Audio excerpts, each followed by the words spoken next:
Si tu es un entrepreneur ou bien tu aimerais débuter dans le business, dans cette vidéo, je te parlerai de quelques erreurs à éviter pour ne pas tomber dans le piège des personnes qui ferment leurs entreprises après un an seulement d'ouverture. Si tu me découvres dans cette vidéo, je m'appelle Doralis Nelly et dans cette chaîne, je parle de business, de mindset, des différentes opportunités que je découvre en Inde. Si tu es comme moi et que tu n'aimes pas la pauvreté, ça veut dire que tu as frappé à la bonne porte. Vous voulez aussi transporter vos marchandises de l'Inde pour l'Afrique. Nous avons un service approprié pour ça. Et si vous voulez un centre d'achat, le sourcing ou bien un accompagnement en Inde, ND Business est là pour vous. Maintenant, si vous voulez aussi créer votre propre marque de vêtements pour enfants de 0 jusqu'à 15 ans, Modadora est là pour vous parce que nous avons nos propres factories en Inde et nous, Made in India. Pourquoi? Pour quelle raison? Parce qu'ils ont la meilleure qualité. Ils ont les meilleurs cotons dans le monde et la finition est impeccable et les prix sont aussi abordables et vous pouvez être compétitif sur votre marché. Première erreur que vous deviez éviter, c'est quoi? Ne pas avoir un plan précis et clair pour votre future entreprise. Oui, quand vous voulez vous lancer dans une entreprise ou bien créer une nouvelle entreprise, vous deviez élaborer un plan d'action au moins minimum de 5 ans. Oui, c'est important. Parce que le plan d'action, dans le plan d'action, c'est quoi? Vous allez retrouver les coûts, les stratégies, combien ça doit vous prendre, comment vous deviez procéder, entrer dans le marché, comment l'étude du marché, tout est inclus dans ce plan d'action. Et si vous ne l'avez pas élaboré, le plan d'action, c'est un peu comme se lever et partir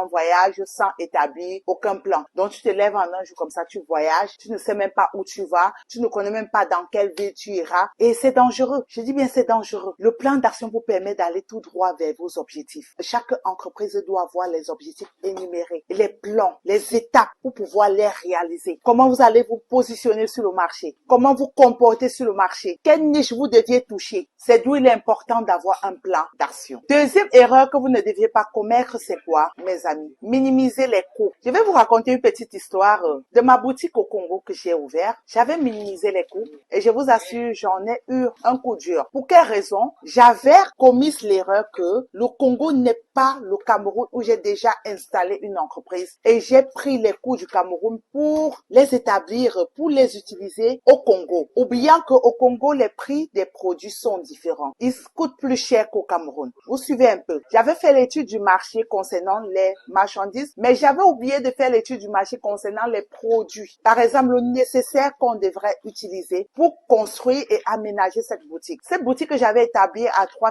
500 000 francs CFA, je me suis retrouvée à plus de 5 millions de francs CFA. Quand vous établissez un proforma de prix, mettez toujours les imprévus de côté. C'est très important pour nous les entrepreneurs. Ça nous permet d'éviter l'inévitable. Troisième erreur que vous ne deviez pas commettre, c'est quoi? Vouloir toujours plaire à tout le monde. Quand vous vous lancez dans l'entreprise, vous n'allez pas faire plaisir à tout le monde. Oui. Quand tu veux créer ton entreprise, évite de dire que non, la famille va dire que non, prends telle personne pour mettre dans ton entreprise. Toi aussi, tu acceptes parce que tu veux faire plaisir à cette personne. Non, c'est interdit. Je dis bien c'est interdit parce que ces personnes que vous allez prendre qui n'ont même pas de compétences dans le domaine d'activité que vous lancez, c'est un danger pour vous. Et le plus souvent, on dit aussi, trop de familiarité engendre le mépris. Si vous prenez les membres de votre famille parce que le parent en a décidé ainsi pour les mettre dans votre entreprise, vous allez rencontrer d'énormes problèmes. Parce que quand ton frère ou ta sœur est dans ton entreprise, je vous assure, c'est merdique. Il fait comme il veut. Il se lève quand il veut. Il se décide quand il veut de faire ce qu'il veut à l'heure qu'il veut. Et ça doit détruire ton entreprise. Donc, en voulant faire plaisir à tout le monde, vous allez vous retrouver dans d'énormes difficultés. Donc, évitez cela. Quatrième erreur à éviter, c'est quoi? Le marketing.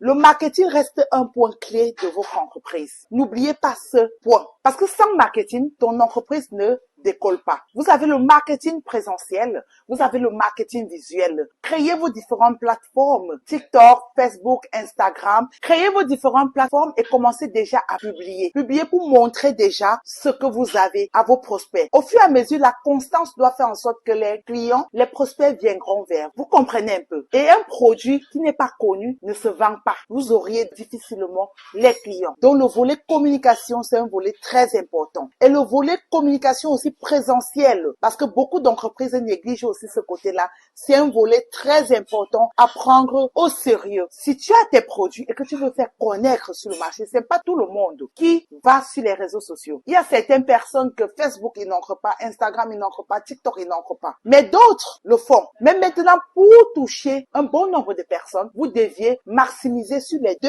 communications. La communication présentielle et la communication virtuelle pour avoir les chances d'écouler vos produits. Donc, mes amis, si tu es entrepreneur, écoute ces conseils et mets-les en pratique. Je t'assure, tu verras ton entreprise évoluer. C'est 15 ans d'expérience que je suis en train de vous donner sur ce plateau d'or. Pour ceux qui n'ont pas encore souscrit à la formation de la peur à la liberté, il est temps pour vous de passer à l'action. Parce que c'est une formation entrepreneuriat où il y a tout à l'intérieur, création d'entreprise, stratégie marketing, les idées de business qu'on va vous donner et comment on doit aussi vous aider à établir un business avant la fin de la formation que j'organise pour exploser le chiffre d'affaires. En bas de la description, vous allez voir toutes les informations possibles. Pour toi qui aimerais aussi acheter facilement en Inde et que tu ne sais comment faire, j'organise un accompagnement, oui, personnalisé pour les personnes qui aimeraient faire les achats en Inde et il est payant, tout est payant. Vous suivez un peu mes amis, mais derrière cet accompagnement, tu sors de là avec les résultats, avec les numéros des fournisseurs, les contacts des fournisseurs, avec les stratégies, même comment faire pour te positionner sur le marché, avec les idées de business que tu peux faire, lancer en Inde, avoir les profits vraiment considérables. Donc, vous avez toutes les informations. Écrivez-nous et nous allons vous répondre. Si vous avez aimé ma thématique, je vous invite à vous abonner massivement. Oui, et mettre aussi le pouce bleu pour permettre à l'algorithme de YouTube de pouvoir toujours promouvoir mes vidéos. Notre communauté doit grandir. 2025, 500 000 abonnés dans nos différentes plateformes et je sais que nous pouvons. Je vous donne rendez-vous dans mes prochaines vidéos. Bye.